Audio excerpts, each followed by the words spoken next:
Good morning, everyone. My name is Geneviève Paul. I'm the Executive Director of the Centre québécois du droit de l'environnement.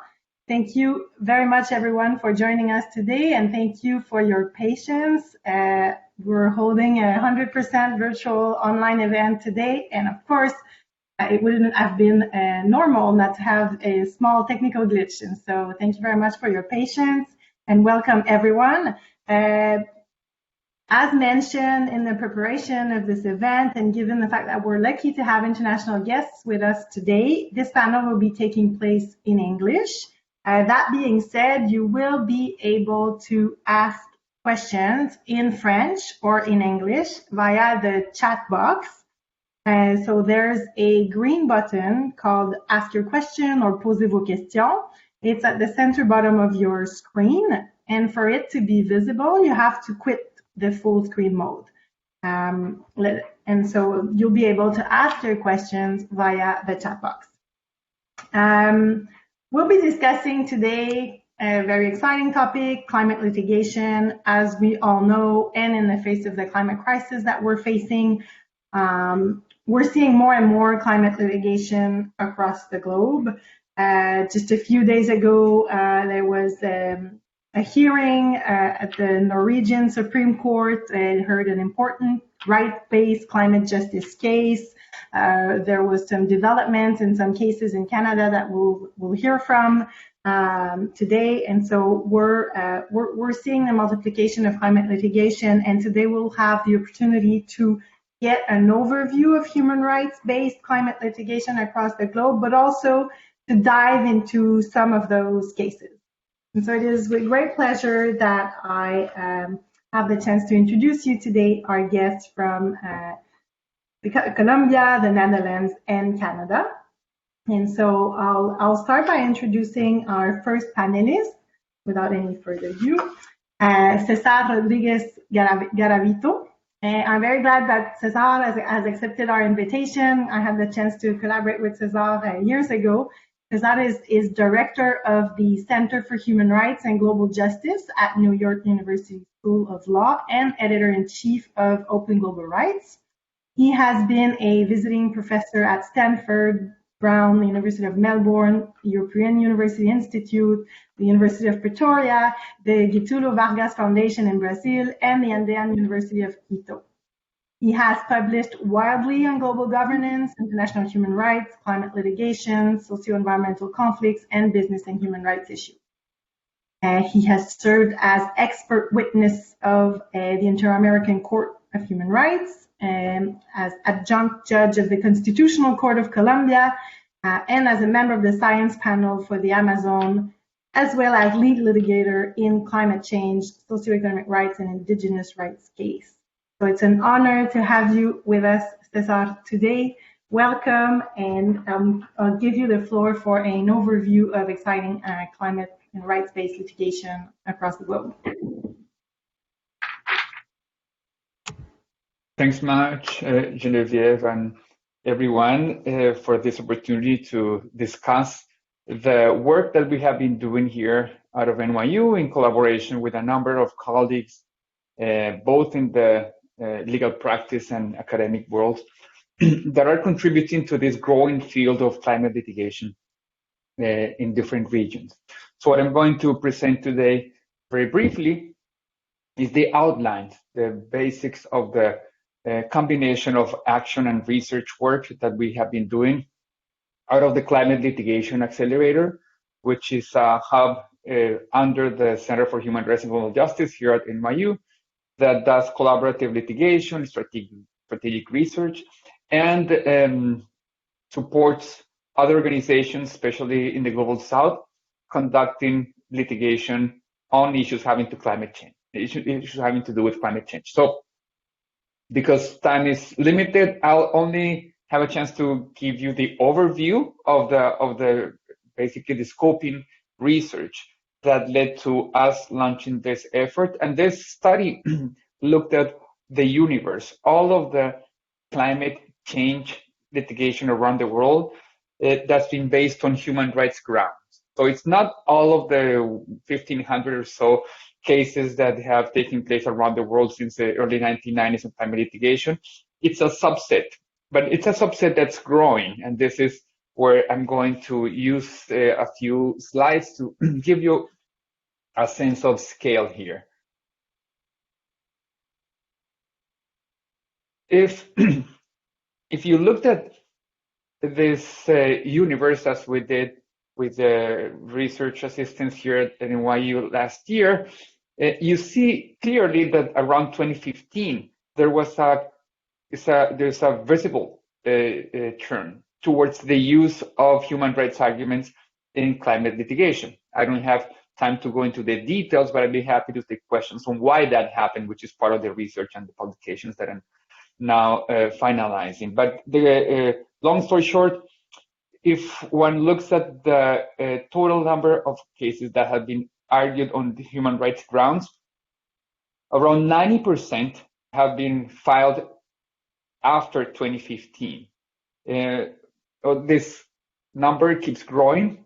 Now I have to update this database almost on a weekly basis. Just last week, a major case was introduced, was filed before the Brazilian Supreme Court by a coalition of Brazilian international organizations against the Bolsonaro government for its disastrous track record in the Amazon region.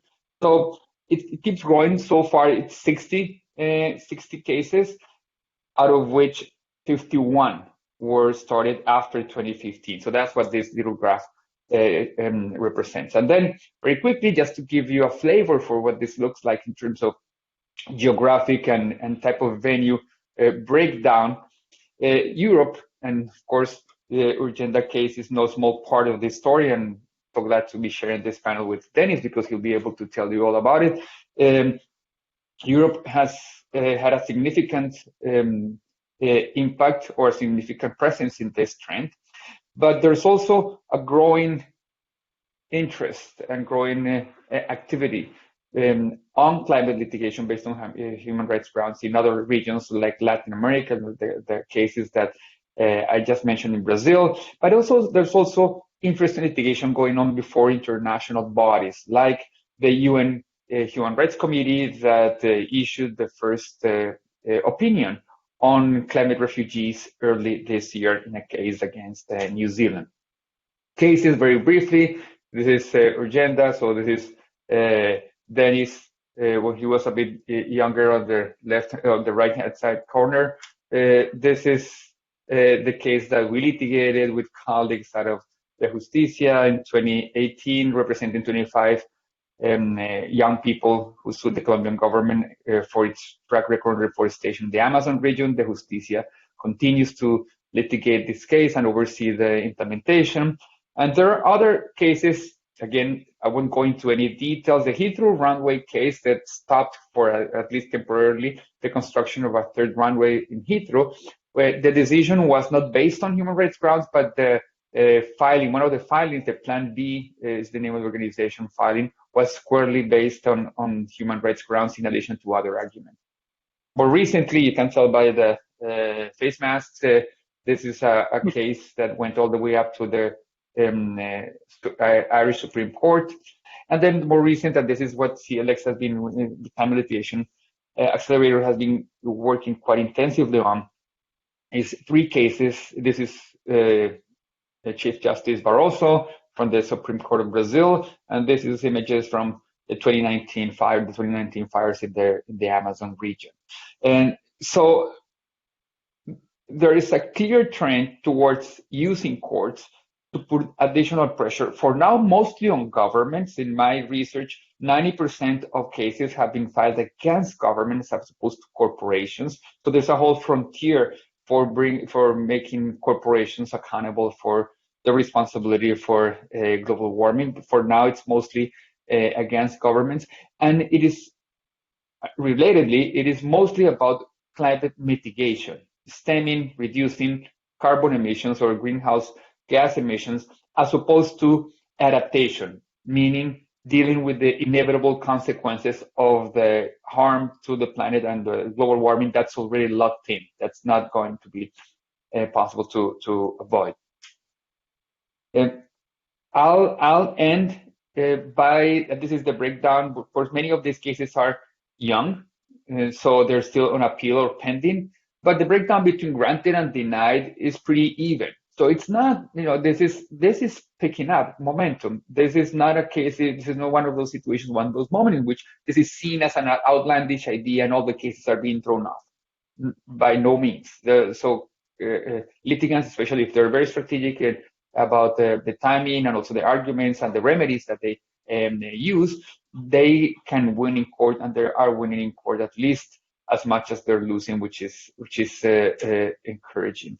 Finally, I'll just put on the table, I won't have time to elaborate on any of this, some of the findings of the research on what we see in terms of the norms emerging out of this interesting body of jurisprudence and litigation. One is that the idea of a right to a stable or livable climate system is slowly emerging. In some places, it is stated, it is protected as part of the of the right to a healthy environment, which is protected in most constitutions and legislative frameworks of the world.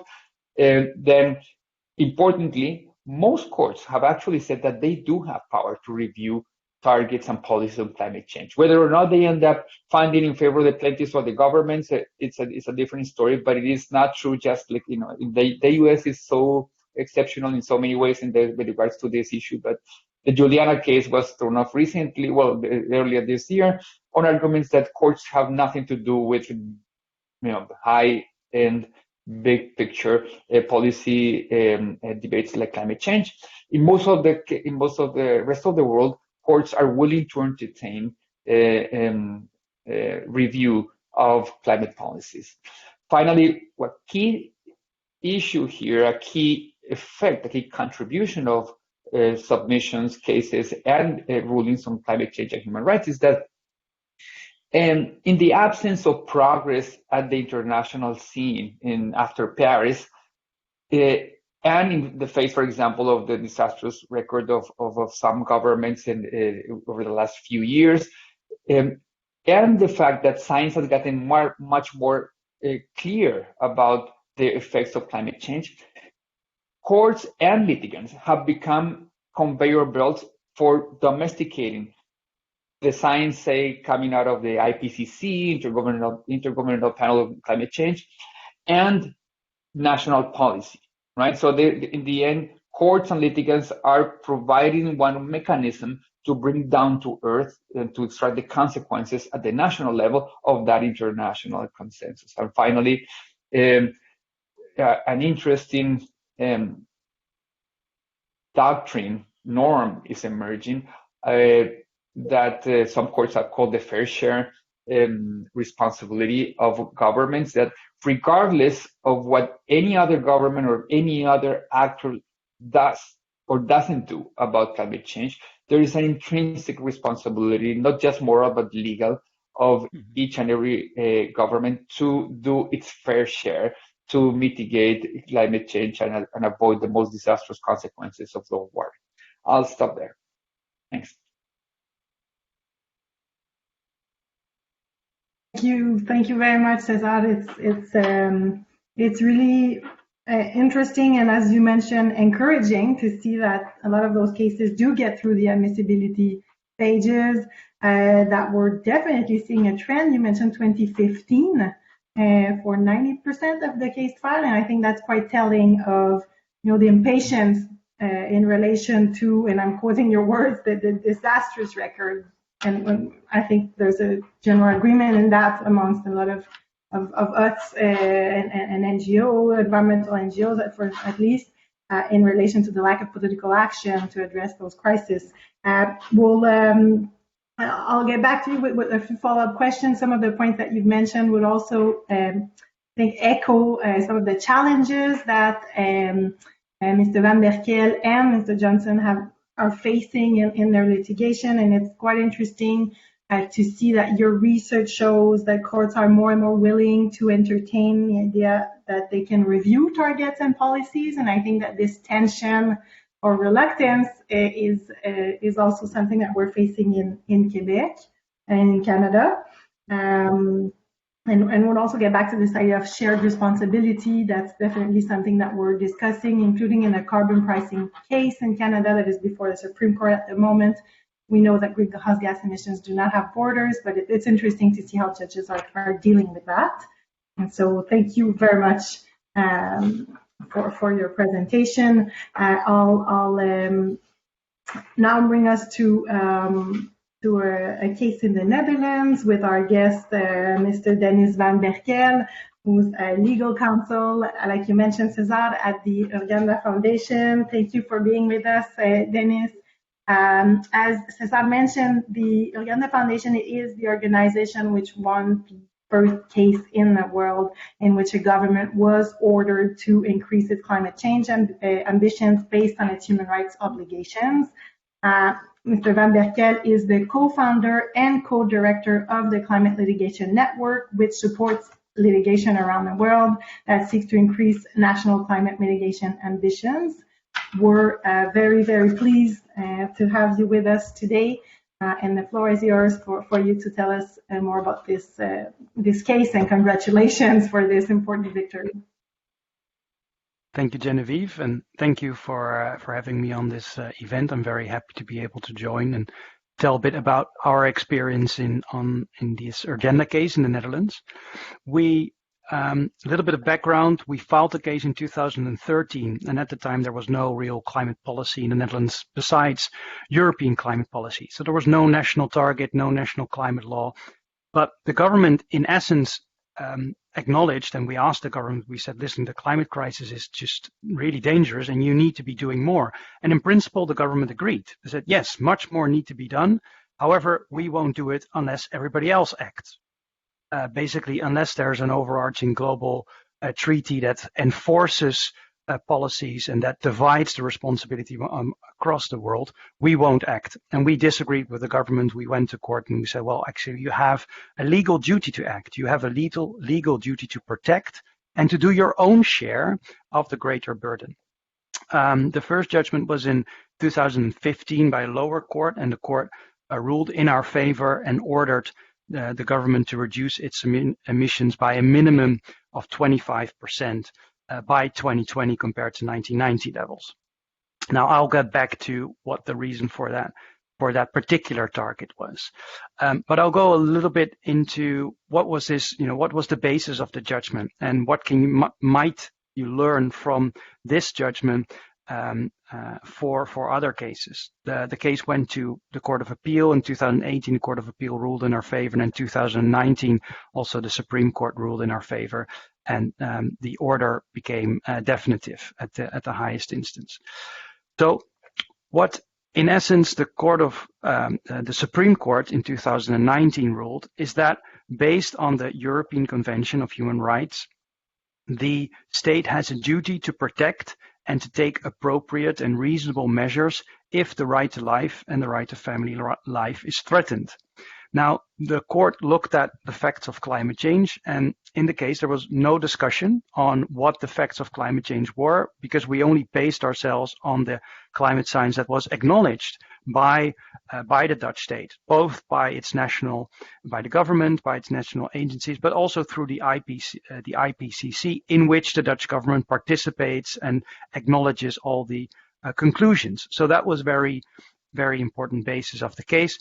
And based on that science, the court concluded, well, there is a clear risk and a clear threat to the lives and livelihoods of the people in the Netherlands with regards to climate change. If emissions do not go down, there is a really massive risk that lives will be threatened.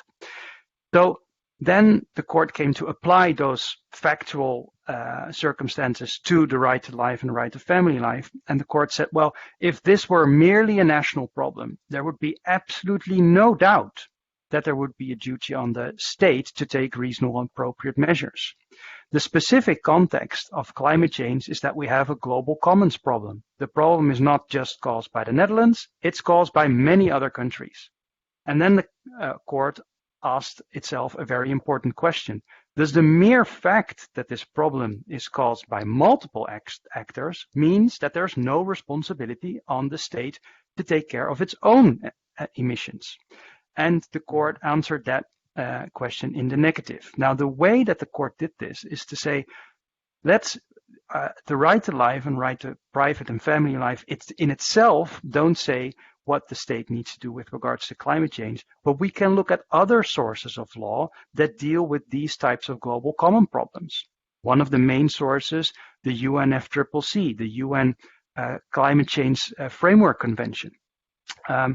Another source, the no harm principle, but also principles of international private law and national private law. And in all those sources of law, the Supreme Court came to the conclusion that in cases where multiple actors are responsible for an entirety of causing the harm, each actor is responsible for its own share.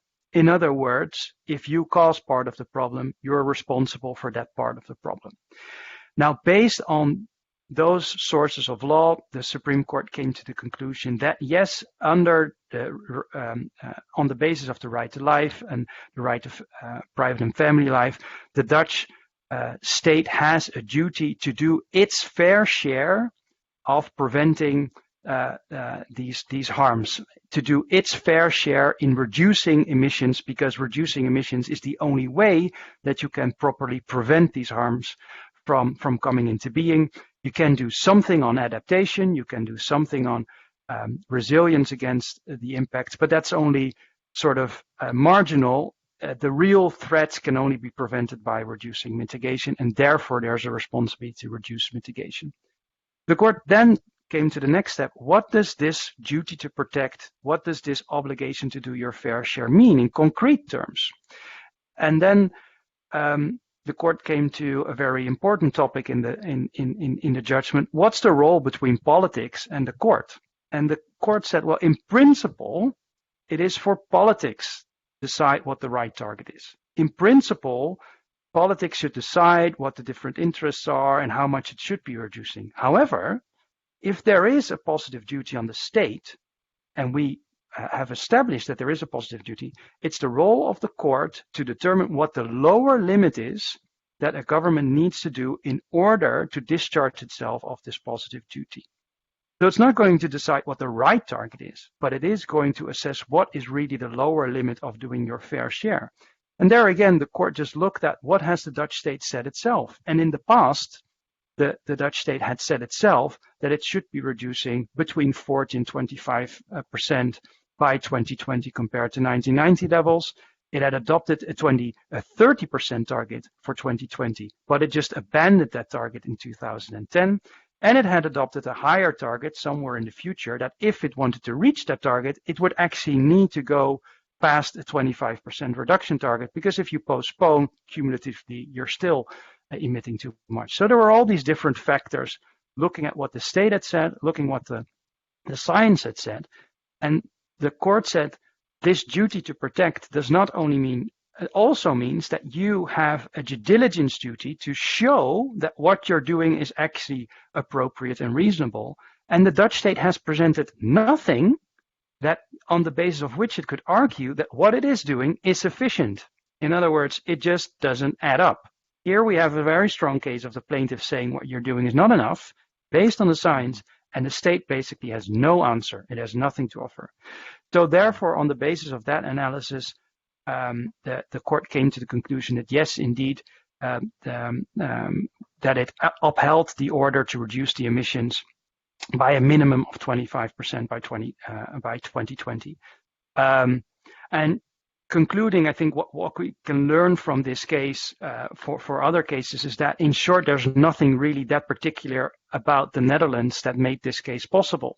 The facts are universal. The types of human rights that were applied also have fairly universal applicability around the world. And as César mentioned as well, as long as governments are not stepping up and are not showing that they are serious about reducing their emissions sufficiently in order to meet the Paris Agreement targets, you will see more and more of these cases, which also means that governments will be forced to explain that what they're doing is enough, and that those questions will be scrutinized by courts around the world.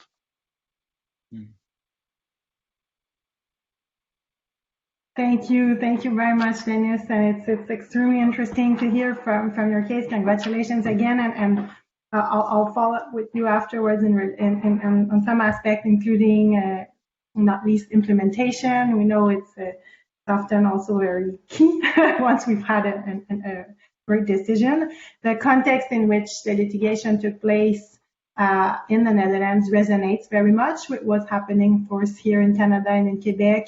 Yesterday, again, there was a big announcement from the government of Quebec, and we've heard very similar arguments. There's definitely a reluctance to include targets. There's this argument that we've been hearing for a lot of years, saying that we're already very good. We have hydroelectricity in Quebec, and so we're doing a lot already. And so this fair share is still very much under debate.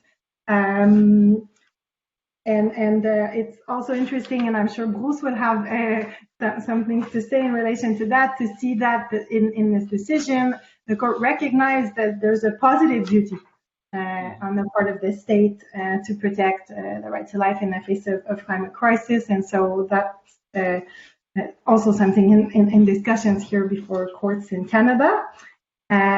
So it's my pleasure now to introduce Bruce Johnston, who's a well-known lawyer in Canada.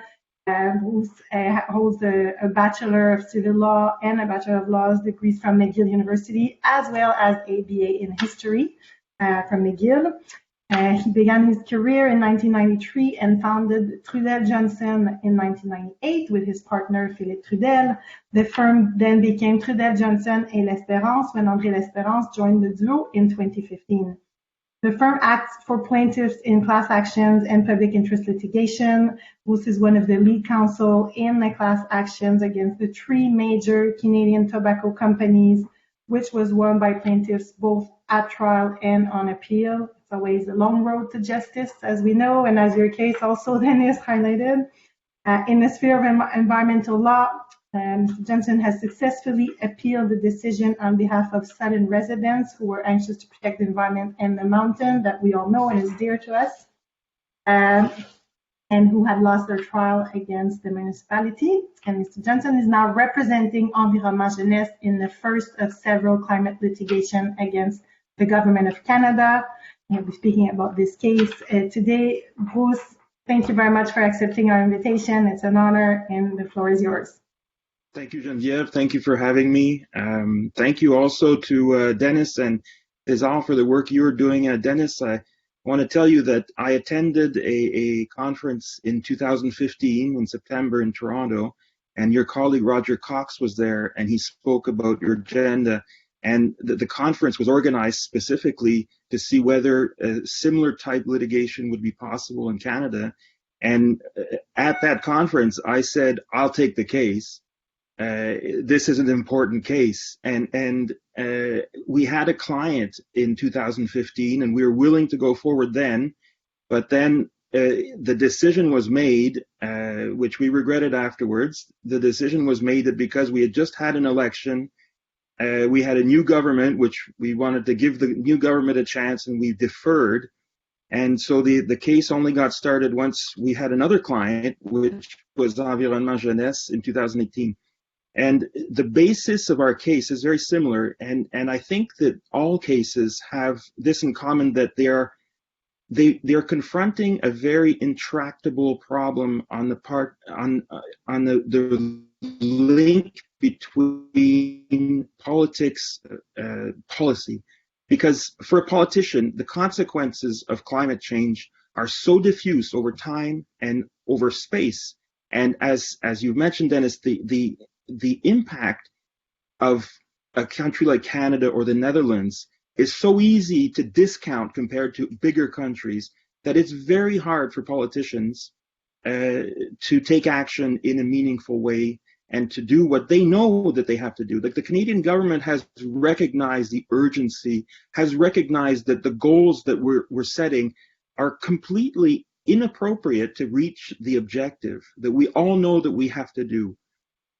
Canada is, if not the worst, one of the worst contributors to climate greenhouse gases per capita.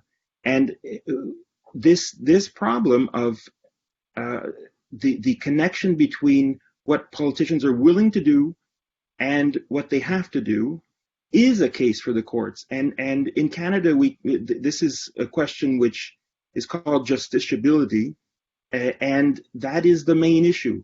The main issue is this a question for the courts? And our answer is, it's a question which only the courts can address, because politicians are gridlocked. They're not in a position where they can do it. And so we took one aspect of our case, which is unique, perhaps unique, is that we took a class action. We took a class action on behalf of all Quebec youth. And the reason why we took a class action, apart from the fact that we're a class action firm and maybe to a hammer everything looks like a nail, but it's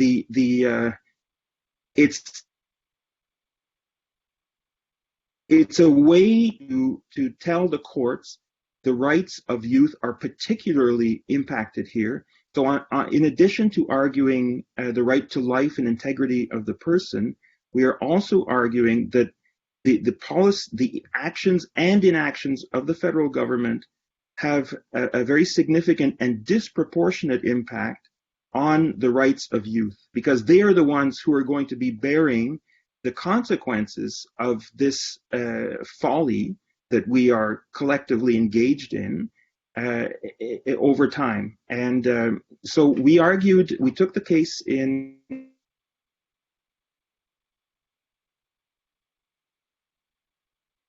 the fall of 2000. Strategically, this would be a good opportunity to get a favorable initial judgment. We thought, we are specialized in class actions, and we were very confident that we would be authorized, and we were not.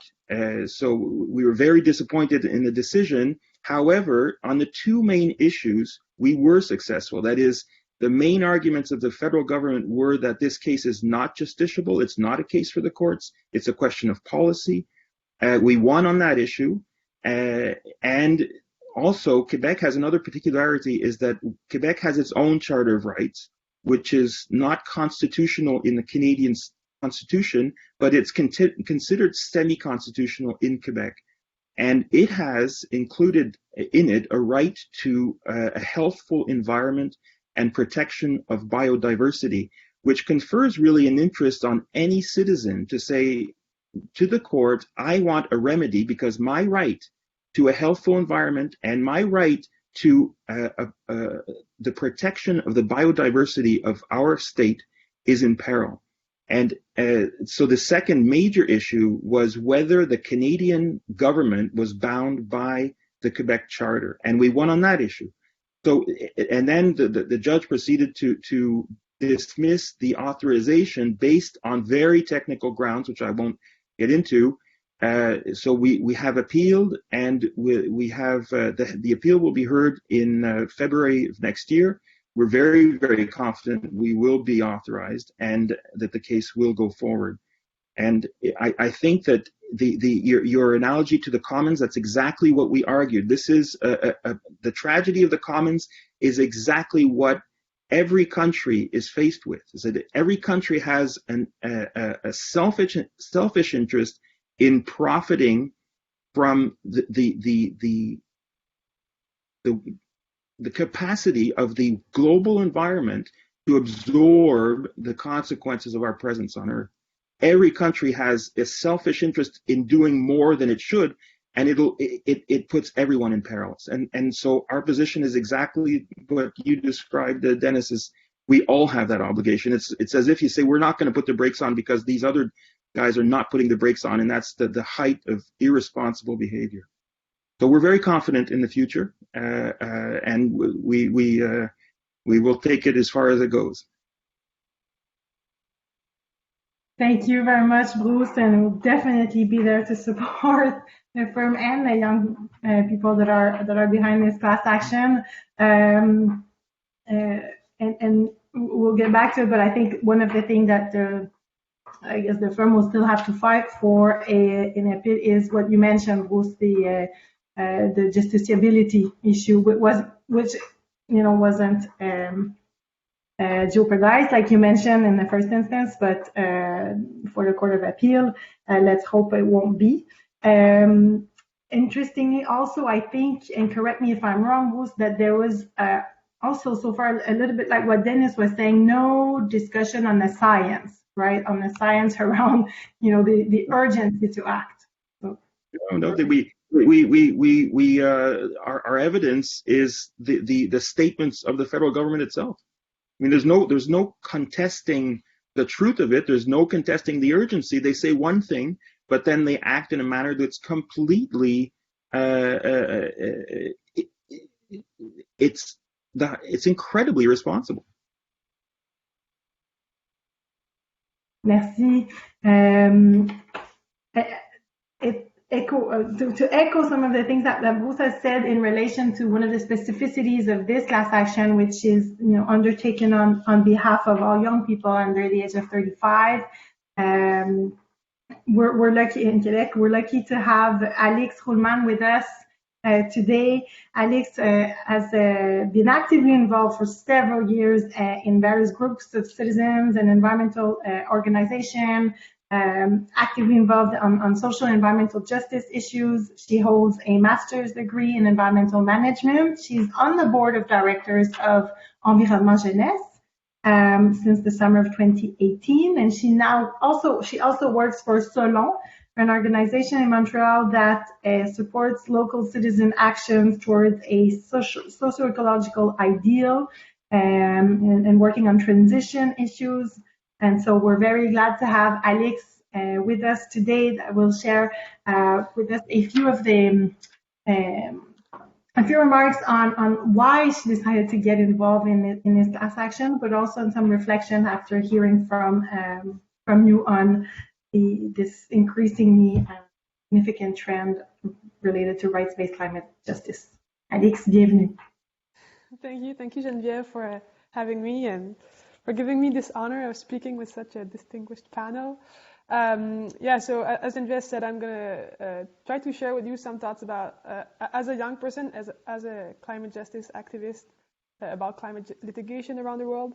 So I'm really thankful for your interventions, gentlemen. It was really inspiring and really interesting to see how human rights is being centered in the litigation, climate litigation around the world since 2015. And when I see all those cases around the world, I feel a lot of hope, because to me, climate litigation can bring a lot of things on the side of climate activists. First of all, it really shows how government can be accountable to their population, and I think this is something that we need to feel really strongly if we want to be strong as activists. When we see courts that say that the government has to do something about what they're saying, well, it's really empowering, and it shows us that, well, we can do it. We can actually tell government that they have to listen to what they're saying themselves. And so knowing that we can bring a government to court and actually doing it is also something that's very different. Actually doing it is much more empowering when you see that your own government is in court and that they're actually being said they have to do it. But as a citizen and as an activist, it really gives a lot of power, and I think this is really, really important in all those processes. And also one thing that I feel really strongly about climate litigation is that it can actually change the whole public discourse.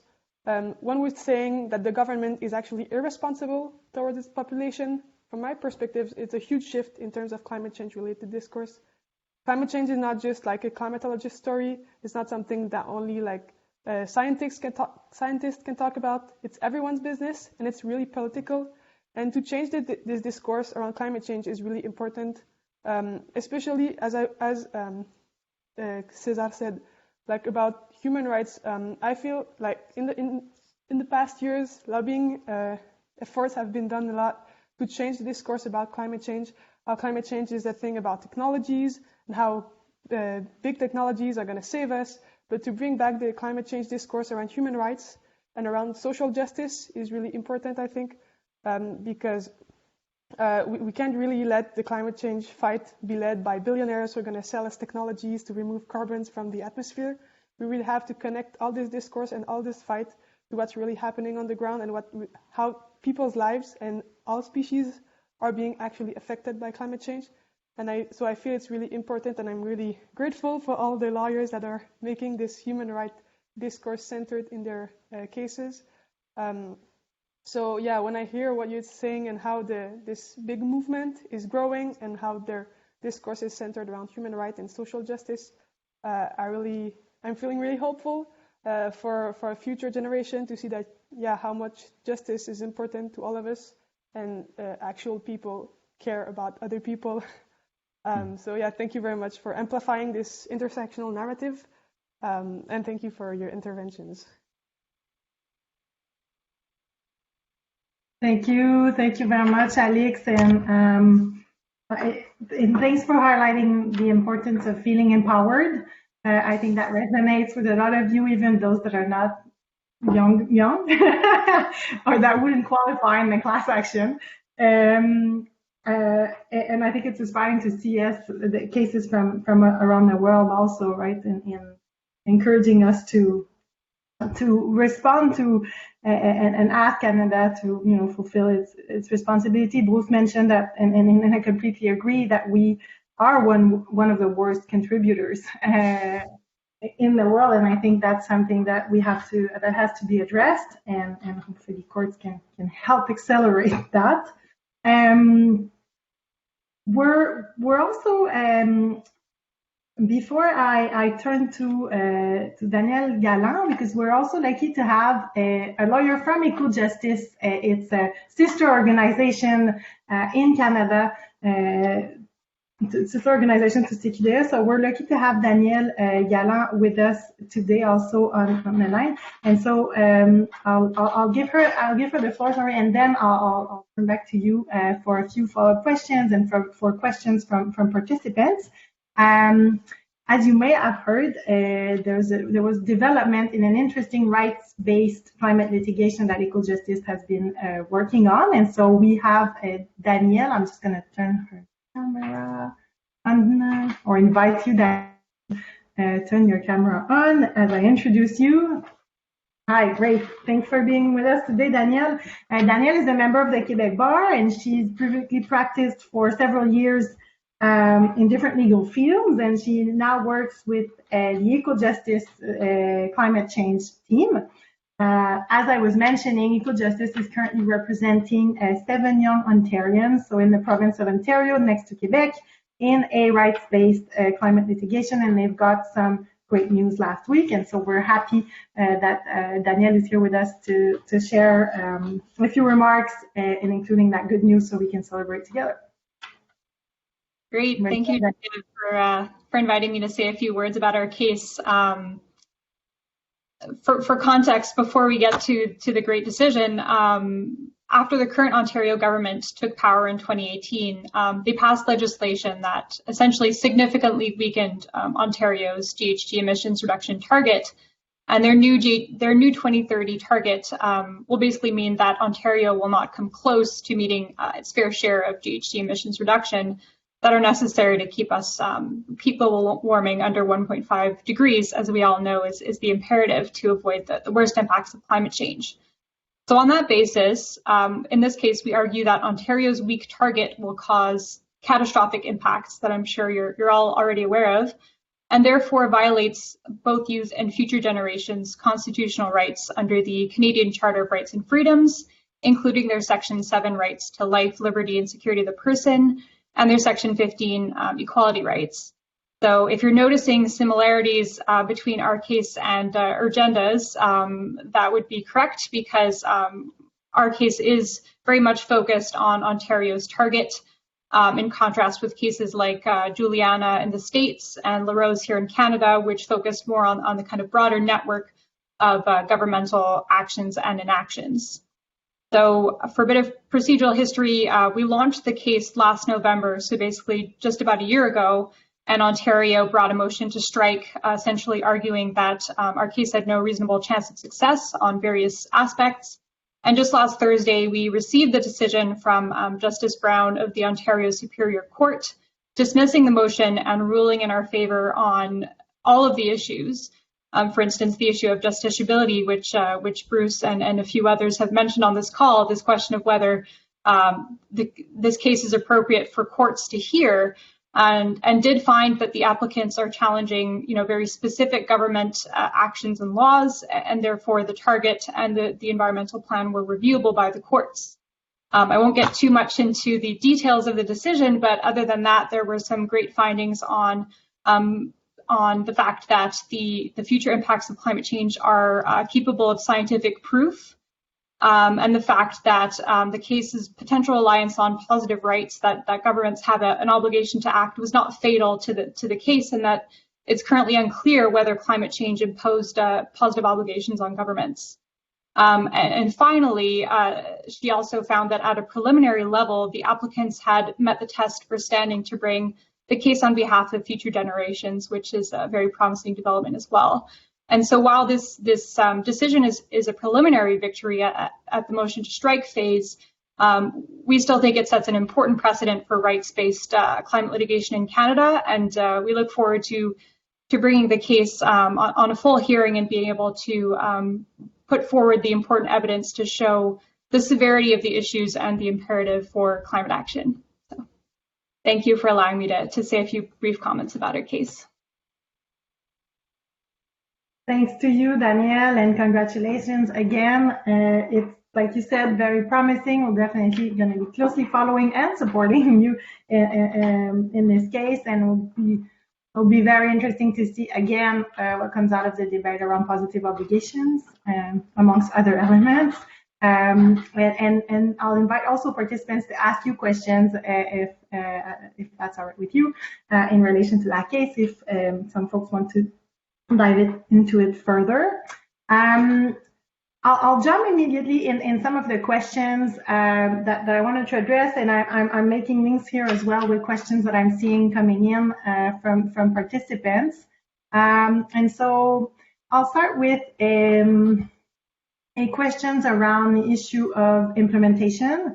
I'd be curious to hear you, Dennis, and César, perhaps César, in relation to the case you mentioned in Colombia in 2018. How has implementation been going, and more specifically, were the remedies crafted, and how have courts been involved in kind of making sure that there is a review and enforcement of climate change policies? And maybe we can start with Dennis and then. Sure. Yeah. Thanks, Geneviève. I think that's indeed a very important question. But if you look at what the case has done in the Netherlands, I also think that it is important to focus on more than just the implementation of the judgment. Like, what is the impact? What is the broad impact of this case? And if you look what the broad impact of the case was after 2015, when the first judgment came out, is that it really lifted climate change much higher on the political agenda in the Netherlands. And that was because of two main reasons. One is that, a lot of people in the Netherlands were shocked that climate change was so dangerous that the court would come to the conclusion that this was actually violating their rights. A lot of people were just not aware.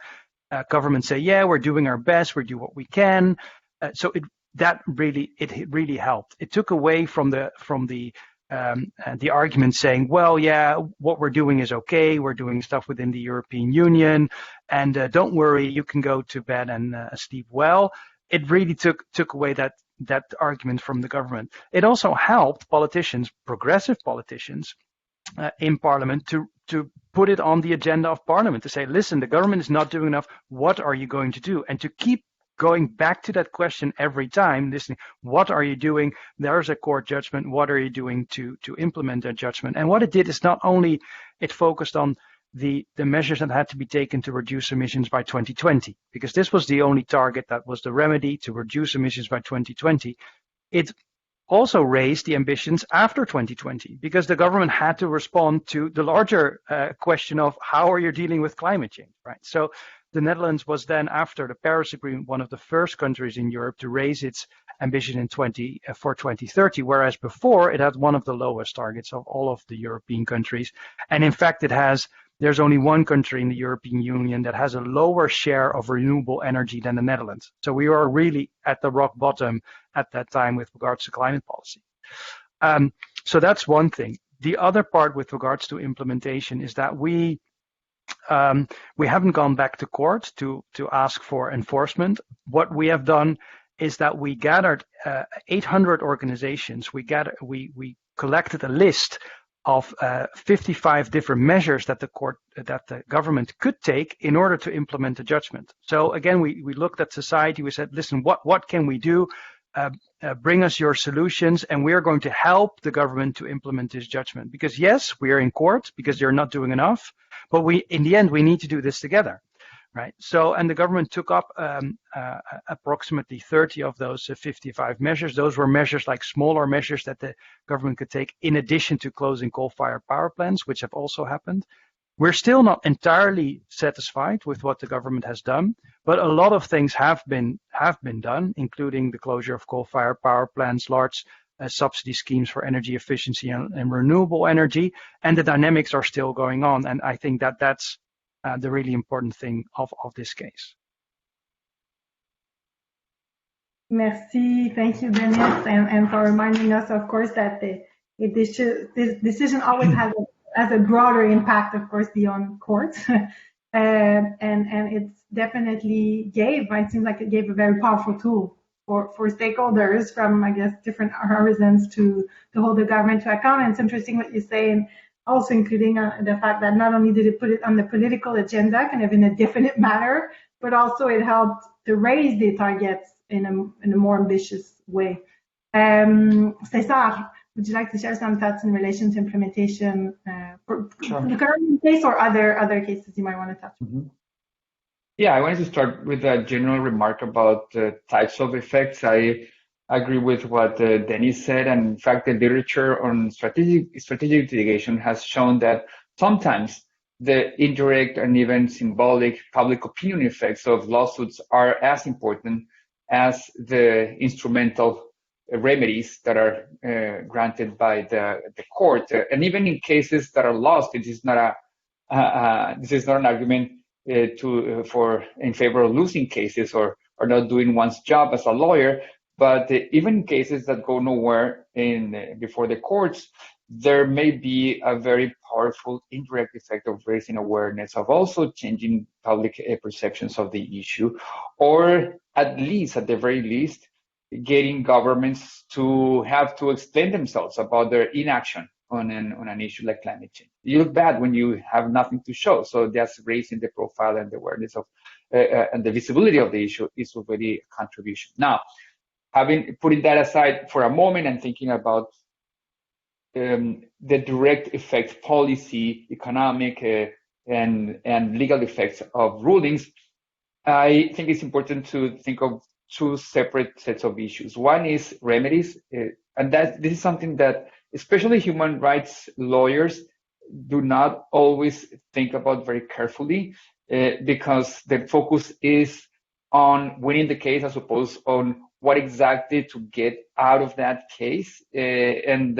remedies, attention to remedies is crucial. So you can go for very different types of remedies. In my work, I've advocated in the research, I've advocated for remedies that try to push forward the government's engagement and voluntary and court mandated engagement with issues of mitigation and adaptation, as opposed to remedies that may be what we need according to science, because clearly we need to do a lot very quickly, but working with the targets, for example, that governments have already committed to and that science recommends, that may be a first step that may get us farther than going all the way for the type of climate action or target that may be ideal but not attainable in the shorter term. So gradual incremental litigation, I think, is important even under circumstances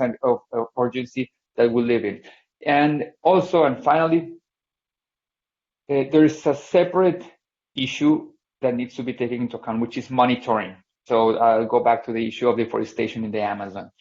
So oftentimes, litigants get very good rulings from courts. For example, we're hoping that in the Brazilian case, the 3 cases before the Supreme Court, the Brazilian court will say what any scientist would say. Well, there needs to be something done about the fires in the Amazon and the deterioration of the Amazon under President Bolsonaro. Now, after that ruling, there comes the very hard work of bringing down to the level of exactly what's going to happen with indigenous territories in the Brazilian Amazon. What will happen with the cattle ranchers, with the soy producers, and so on. And that is beyond the scope of the court, but courts and litigants can devise mechanisms for keeping, for example, supervisory jurisdiction, right? Making sure that governments need to go back to court to report on implementation, say once every year, once every other year. That's what the Colombian courts have done, rightly, in the case of the Amazon deforestation litigation and other cases. So being imaginative, creative, and demanding both on the litigation and on the monitoring side of these lawsuits is quite important. Thank you, César, for these insightful comments and highlighting some of the, just the fact that you make a government having to explain what it has done or has not done is also in and of itself a powerful tool for a lot of us. Bruce, I'd like to make you an invitation and a question. An invitation to really react on some of those points in relation to your reflection on the remedy issue when working on that case, and a question from a participant asking how is your case different, or how it distinguishes itself from the La Rose versus Her Majesty the Queen case, so where I believe last month a federal court judge dismissed the lawsuit by Canadian youth against the Canadian government on a pretrial motion to strike for failing to state a reasonable cause of action. The plaintiffs plan to appeal, but last month we had that news. Merci, Bruce. Thanks. I think following on Dennis's and César's comments, that's one aspect. Typically, in a cabinet, the Minister of the Environment is not a very powerful figure. And as Dennis mentioned, the fact that the lawsuit goes forward, it will eventually bring one of these ministers into an examination room, and then we will be able to ask questions of this minister. Say, this is what you admitted had to be done. This is what you're doing. And this is a very significant lever that we see that we will have access to. And I'm certain that it allows the people who are progressive, even within a cabinet, to say, wait a minute, we're going to have to answer questions on this. And what are we going to say? We're going to look like fools. And this is a very human reaction. But if no one is able to ask those questions and bring accountability to the cabinet level, then they're allowed to continue to say the right things but do nothing about it. A case, answering your question, we considered a case in the federal court, but we decided against it. The federal court is a court which is created by the federal government, and it is not a court of general jurisdiction like the superior courts of Ontario or Quebec. And so I think that the case in BC is distinct in that, and we feel that it is not transposable to our case in any way.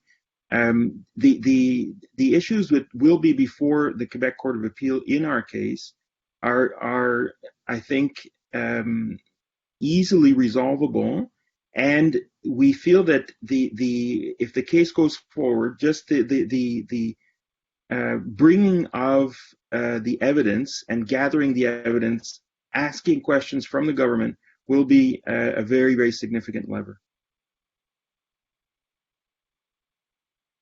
Great, thank you, Bruce, for sharing these strategic elements that were part of your reflection. I'm mindful of the time. I'll jump straight into one other question from a participant. César, you mentioned in your presentation that I believe, if I'm not mistaken, 90% of the cases were against government, right, as opposed to litigation against private actors. One participant is referring to some of the U.S. proceedings targeting fossil fuel companies rather than governments, and saying that one of their main argument is deceit, and so knowing about climate change for years while sharing misleading statements or hiding, or we all have seen well-documented information on that. And so the question is for all of you, and you can let me know by raising your hand who wants to jump in first, what influenced your choice of strategy? And so I'm presuming in between targeting the government as opposed to companies.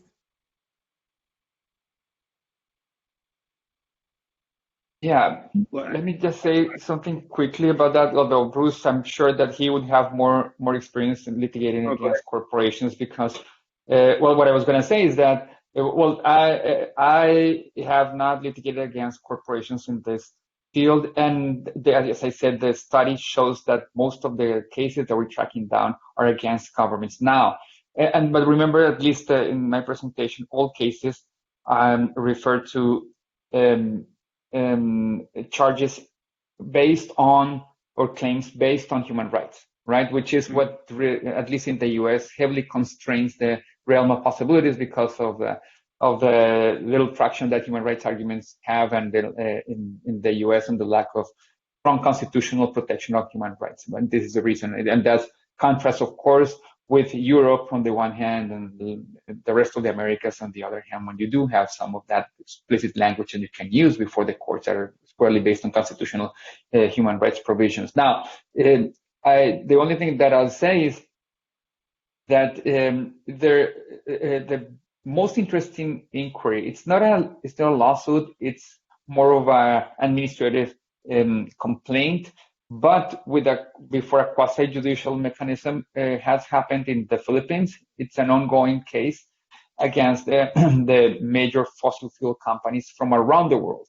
And it was brought to the Filipino Human Rights Commission by Greenpeace and a number of domestic organizations that are asking the Filipino Human Rights Commission to determine the responsibility of the carbon majors, these major fossil fuel companies, in the worsening of typhoons and other extreme weather events that have cost thousands of lives in the Philippines, right? So the commission is about to issue its report. It's non-binding, but it's a start in terms of connecting human rights responsibilities on the one hand and climate impact on the other hand. As many of you know, there's an emerging field in international law around the responsibility of human rights, of business for human rights violations.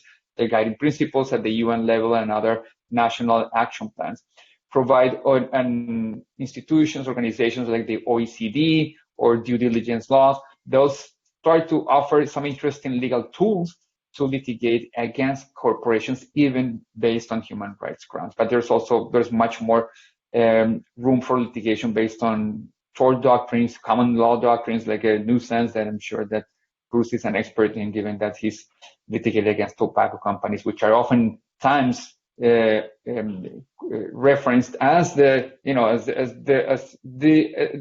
ones that were defeated on grounds that now can be used against fossil fuel corporations. There is some similarity, and the big problem you'd have with a case against corporate emitters is that there's a question of causality. So how can you link any specific damage to any specific fault? And there's also a problem of legality. That is, what they're doing is legal, and so you have to find a duty in some other area One thing that we did look at is that the disinformation about climate change, which is documented and is very similar, probably most of you know, but the initial disinformation campaigns were run by the very same people who created disinformation campaigns in the tobacco industry. So the very same make up your own science people were involved in climate change. And that would be a very interesting handle, but it's difficult to link to any Canadian companies. So it's something we did look at, and which could possibly be done, but it requires it probably be better to do it in the states where the majors are located. So, but it is something that could be done. Thank you, Bruce. Yeah, it could be done with a lot of challenges, and it takes the patience and determination of firms like yours and lawyers like you to do it. Thank you so much. I'm looking at the time. Unfortunately, we won't have the time to get to all of the questions. So I would really like to just take a minute to thank very much all of you for participating to this panel today. It's been an honor to moderate that panel, and as I think we all agree, we definitely need in Canada to do our share, and at CQDE, the lawyers will be behind Trudel Johnston Lespérance and others to work, and we won't stop until we do it, until we do our fair share. And so, Dennis, César, Bruce, Alex, Daniel, thank you very, very much for your participation. It's been a pleasure, and hopefully we'll see ourselves again in some climate change litigation discussions and forums. So thank you very much. Thanks to all the participants. Thank you for your good questions. And for those of you who want to continue and continue jumping on, we're jumping on a roundtable, more of a private conversation with some of our lawyers on specific cases, delving into constitutional issues on environmental matters, because that's also something we always have to deal with in Quebec and Canada. And so thank you very much, et merci beaucoup, au plaisir, bonne fin de journée. Thank you all. Merci. Thank you very much. Bye-bye.